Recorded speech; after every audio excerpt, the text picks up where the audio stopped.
Okay, so this story is about Tad. A little frog. Okay, so lying down snuggled up on a big lily pad, slurping little black flies, was a green frog named Tad. What to do, he thought, feeling lonely. I need a green friend, so I'm not the one and only. That's Tad with the tongue out catching flies. Just so you know. Stanley Raccoon looked out where Tad lay. His other friends joined him. They all felt dismayed. Something's the matter. He just lays in his bed. We've got to get happier thoughts in his head. With no time to waste, the friends started calling him. Hey, Tad, come and play. Yet he just kept on scrolling. Stanley, Hank, Gordon, and Kai were concerned. When Pipsy and Dre called, that's when his head turned. Sorry, I haven't flipped through this book yet. That's when he saw her come out of the clearing. From that very first moment, he was smitten, revering. Then the sad little froggy found some spring to his hop, and he happily jumped off his pad with a flop. Amazed at his speed as he swam up to her fast, hopping up on a pad, his eyes on her cast. Something about her he couldn't quite figure out. Her skin was like his, a brighter green, there's no doubt. Can everybody see the pages? Sorry, I forgot that.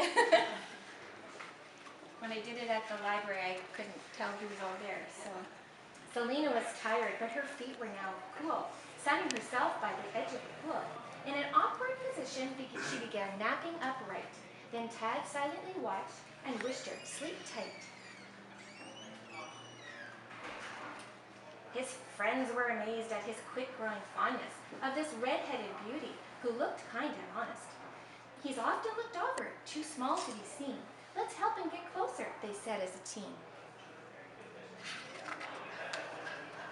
Stanley got busy with a pad and a brush, and yes, there is a pencil. There was supposed to be a brush. To help make the fairy aware of Tad's crush.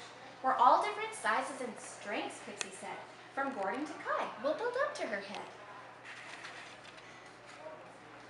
Gordon was foreman, he knew how to stack. All the friends, they took turns climbing up on his back. Tad got on top, couldn't quite get to her yet. Then guess what? It happened. They fell and got wet.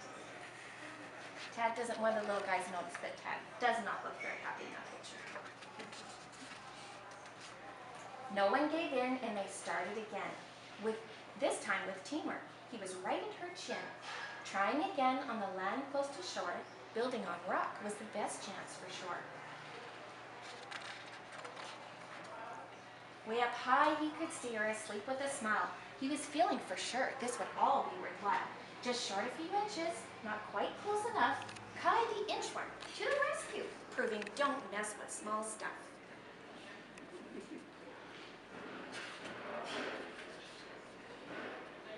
As the gang held Tad steady so he could lean in, she awoke, aghast, and brought lips at her chin. But the green guy still managed to plant one big kiss on the lips of a fairy. He felt total bliss. The friends they all witnessed for lack of a net. The fairy and frog, her splash, they got wet.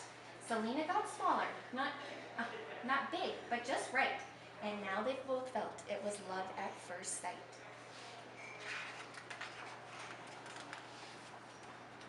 They all felt with relief, with hearts full of joy, because now happiness came to one girl and one boy. Lying around, Tad was wasting much time. He thanks his friends who helped him to climb. So now Tad's not the one and only. Woohoo!